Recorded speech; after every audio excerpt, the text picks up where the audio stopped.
Morning mga mare. Gigisa po tayo ng ating magmiminudo po tayo today. Ito ang aking halo.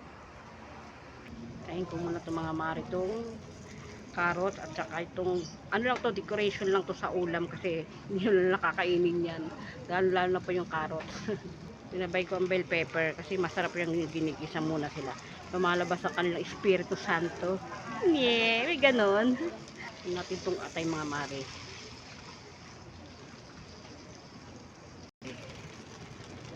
Tanggal ko na yung atay ha. Hindi ko na nilagyan ng mantika kasi may mga taba siya mga mare.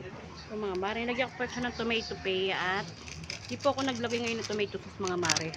Lagyan ko siya at swete. Kasi para maiba naman. Tomato paste lang meron.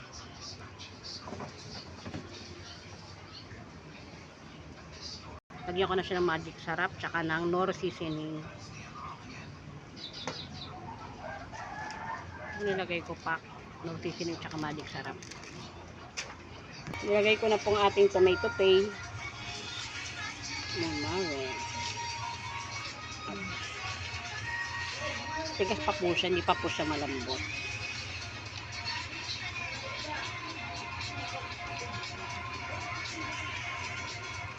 Takpan muna natin siya mga mare. Bye bye!